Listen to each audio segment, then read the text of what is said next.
बहुत शुक्रिया राज्यसभा में हमारे साथी सांसद हरीश वीरान साहब, यूथ लीग लोकतंत्र मार्च अहमद साजू साहब,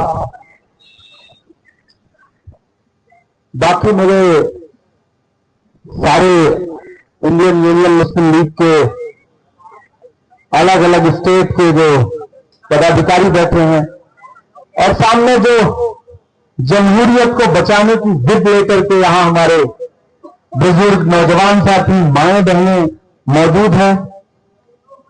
दिल्ली के इस जंतर मंतर पर आप सबका सहमत बन करता हूं। कोई खुशबू न कोई फूल न कोई रौनक, कोई खुशबू न कोई फूल न कोई रौनक, उस पे कांटों की जहालत नहीं देखी जाती। हमने खोली थी इसी बाग में अपनी आंखें, हमसे इस बाग की हालत नहीं देखी जाती। जिस लोकतंत्र का, जिस जमहूरियत का पूरी दुनिया में ढिंढोरा पीटते रहे हैं हम कि हम दुनिया का सबसे खूबसूरत लोकतंत्र है, उस लोकतंत्र को कुचलने के लिए, उस जमहूरियत को पामाल करने के लिए दिल्ली के इक़्तिदार पर बैठा हुआ हाकिम एक नई तरकीब लेकर के आया है कि लोगों से उनके वोटों की चोरी कर ली जाए। और इतना सलीके से वोट चुराया गया, इतना सलीके से झूठ बोला गया, इतना सलीके से आंख में धूल झोंकी गई कि पूरे देश में वो इलेक्शन जीतते रहे। और हम सब हैरत में थे। कई स्टेट, हरियाणा हो, महाराष्ट्र हो या पार्लियामेंट के इलेक्शन में कई सारी सीटें हो उत्तर प्रदेश में, हमें लगा कि जमीन पर जो माहौल है ही नहीं, वो रिजल्ट में कैसे दिख रहा है। मैं सल्यूट करूंगा leader of opposition Rahul Gandhi ji को, जिन्होंने उस पर महीने रिसर्च किया। रिसर्च करने के बाद एक सीट को उन्होंने मॉडल बनाया। बेंगलुरु सेंट्रल कर्नाटक की एक सीट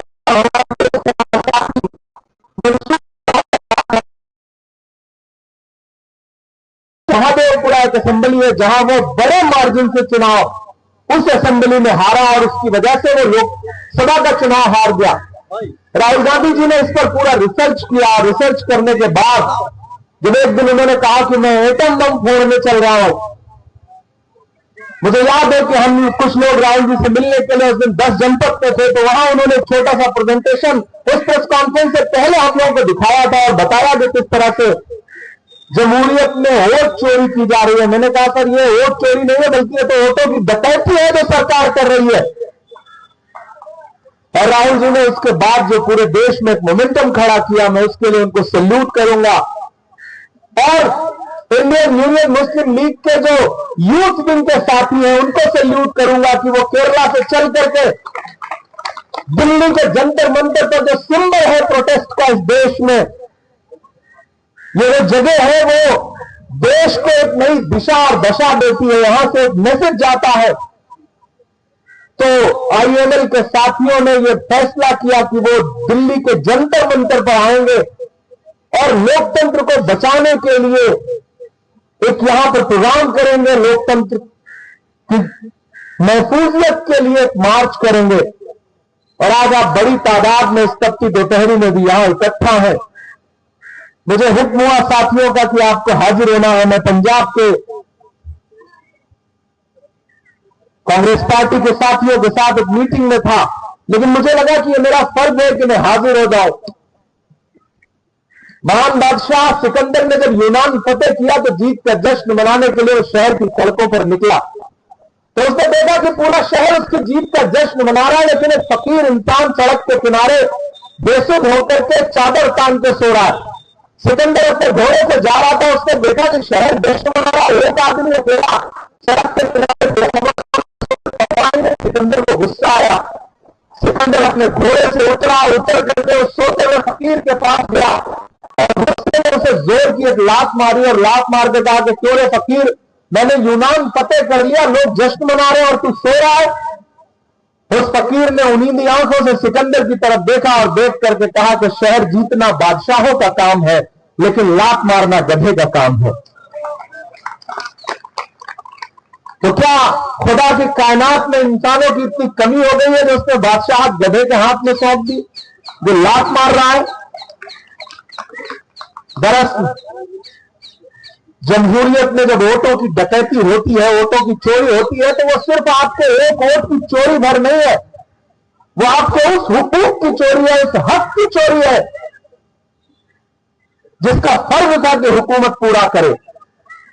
वोट चोरी के मसले को आप ऐसे समझिएगा कि आज स्टूडेंट्स के पेपर लीक हो रहे हैं, उनको नौकरियां नहीं मिल रही हैं, वो स्टूडेंट जो सड़कों पर अपना हक मांगने के लिए उतर रहे हैं तो उन पर लाठियां बरसाई जा रही है। यही हुकूमत बरसा रही है, क्योंकि वो जानती है कि हम कितनी भी लाठियां स्टूडेंट्स पर बरसा लें, हम तो जीत ही जाएंगे वोट चोरी करके। इसलिए उन्होंने आपके हुकूक चोरी कर लिया, आपकी नौकरियां चोरी कर ली, आपका अनाज चोरी कर लिया, आपकी दवाइयां चोरी कर ली और धन्ना सेठों को दे दिया। पिछले कई साल से हम सारे लोग जीएसटी का रोना रोते रहे कि सरकार ने कफन तक जीएसटी लगा ली है। अब जाकर के हमारी फाइनेंस मिनिस्टर की आंख खुली तो एक दिन उन्होंने ऐलान किया कि हम रिड्यूस करने जा रहे हैं।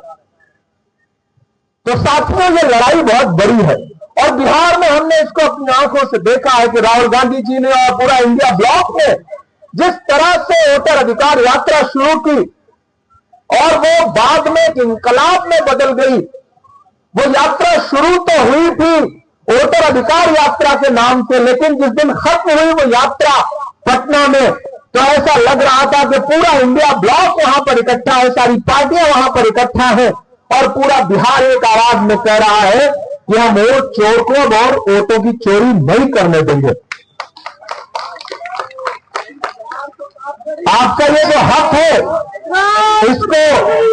इसको किस तरह से बचाया जा सकता है? जब तक आप उठ खड़े नहीं होंगे, जब तक आप अपने हक के लिए बेदार नहीं होंगे और जब तक इस तरह की तंजीमें निकल करके सामने नहीं आएंगी जो पूरे देश में एहतजाज करें, मैं आईएनएल के साथियों से भी कहूंगा कि ये कारवां सिर्फ यहीं पर रोकिएगा मत, इसको लेकर के देश के अलग अलग हिस्सों में चलिए, लोगों को बेदार करिए, उनको बताइए कि दिल्ली में एक चोर बैठा हुआ है जो आपसे वोटों की चोरी कर रहा है। अगर आप तैयार हो गए, जैसे गांव में आज भी एक चौकीदार है जो रात में सोते हुए पूरे गांव को ये कहते सतर्क करता है कि जागते रहो। राहत इंदौरी ने कभी शेर कहा था कि जागते रहने की आवाज लगाने वाला लूटने वालों को होशियार भी कर सकता है। तो दरअसल ये जो चौकीदार है जिसने पहले दिन से नारा लगाया कि देश के खजाने की चाबी मुझे सौंप दो, मैं देश नहीं लूटने दूंगा, चौकीदारी करूंगा, अब जाके राज खुला। जब राहुल गांधी जी ने राज खोला कि वो चौकीदार है, असल में वही चोर है और सब चुराते चुराते उसने आपका वो हक चुराना शुरू किया जो सबसे बड़ा हक है इस हिंदुस्तान के किसी भी शहरी का, आपके वोट देने का अधिकार। उस अधिकार को बचाने के लिए राहुल गांधी जी ने बिगुल फूंका है और इंडिया ब्लॉक के बाकी साथी उस लड़ाई में राहुल गांधी जी के कंधे से कंधा मिलाकर के खड़े हैं। मैं पूरी कांग्रेस पार्टी की तरफ से आईएनएल के यूथ विंग के तमाम साथियों को दिल्ली आने पर, इस प्रोटेस्ट को करने पर उन्हें मुबारकबाद भी दूंगा पूरी पार्टी की तरफ से और भी करूंगा पूरे देश में जहां भी कहीं कोई प्रोटेस्ट प्लान करते हैं, लोगों को बचाने मार्च करते हैं तो आपको खड़ा मिलेगा। साथियों, दुनिया में कोई भी इंकलाब आता है, कोई भी इंकलाब आता है तो पूरी भीड़ इंकलाब लेके नहीं आती है, चंद मुट्ठी भर लोग खड़े होते हैं और इंकलाब की शुरुआत होती है।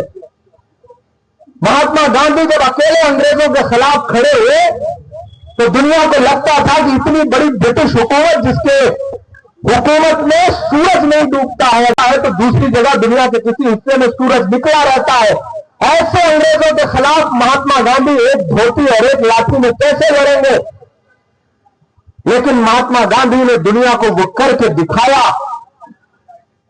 कि एक अकेले बुजुर्ग इंसान के सामने पूरी ब्रिटिश हुकूमत को घुटने टेकने पड़े और हिंदुस्तान छोड़ करके जाना पड़ा। हम उस दौर में उनके साथ नहीं थे, हम महात्मा गांधी के साथ लड़ने के लिए उस दौर में पैदा नहीं हुए थे। लेकिन नौजवानों, हम आप खुशनसीब हैं कि हम इस दौर के गांधी के साथ लड़ने के लिए इस दौर में तैयार खड़े हैं। फर्क बस इतना है कि तब पुराने अंग्रेज थे, इस बार नए अंग्रेज आए हैं। जब भारत जोड़ो यात्रा चल रही थी तो लोग मुझसे कहते थे कि इमरान साहब आप राहुल गांधी के साथ चल रहे हैं, आप क्या कहेंगे? तब मैं कहता था कि जो हर जालिम से टकराएगी वो आंधी बनाऊंगा, जो हर जालिम से टकराएगी वो आंधी बनाऊंगा। नए अंग्रेज आए हैं, नया गांधी बनाऊंगा। ये नया गांधी पूरे देश में एक इंकलाब की तरह आगे बढ़ रहा है और मुझे खुशी है कि सबसे मजबूत सहयोगी के तौर पर इंडियन यूनियन मुस्लिम लीग हमारे साथ खड़ी है और हम हरीश विरान जी को, शाजू जी को और बाकी उनकी पूरी टीम को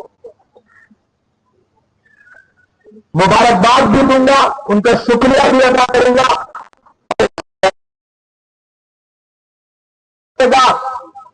कि वो जहर देता तो सबकी नजर में आ जाता, वो जहर देता तो सबकी नजर में आ जाता। सो ये किया कि हमें वक्त पर दवाएं न दी। ये चोर अलग तरीके से चोरी कर रहा है, तो होशियार रहिए, जागते रहिए, नजरें खोल के रखिए। आसपास चाय की दुकानों पे बैठिए, कहीं भी किसी से बात करिए तो आप सबको ये लड़ाई लड़नी पड़ेगी। जो पॉलिटिकल एक्टिविस्ट हैं उनको भी ये लड़ाई लड़नी पड़ेगी, जो सोशल एक्टिविस्ट हैं उनको भी लड़ाई लड़नी पड़ेगी, और जो गांव खेड़े में, शहरों में, झुग्गियों में कहीं भी रहने वाला कोई इंसान है, आप सबको ये जानना है कि ये लड़ाई आजादी की लड़ाई जैसी लड़ाई है। आपको अपने वोट बचाने हैं। अगर वोट का हक छिन गया, अगर आपसे आपका वोटिंग राइट छिन गया तो सारे राइट छिन जाएंगे। आप इस देश के शहरी है या नहीं है, हुकूमत ये भी मानने से इनकार कर देगी, आपको इनविजिबल कर देगी। इसलिए अपने हक के लिए, अपने बच्चों के हक के लिए, आने वाली नस्लों के लिए इस लड़ाई को लड़िए। अगर आप लड़ेंगे तो कोई भी बड़े से बड़ी हुकूमत हो, आसपास के मुल्कों में नजर दौड़ा लीजिए, जो बड़ी बड़ी तानाशाही का दावा करते थे, आज हर जगह फैज गुनगुनाए जा रहे हैं। हम देखेंगे, लाजिम है कि हम भी देखेंगे। बहुत शुक्रिया पूरे MYL के तमाम साथियों का, खास तौर से शाजी और हरीश विरान भाई का, जिन्होंने बुलाया। बहुत शुक्रिया।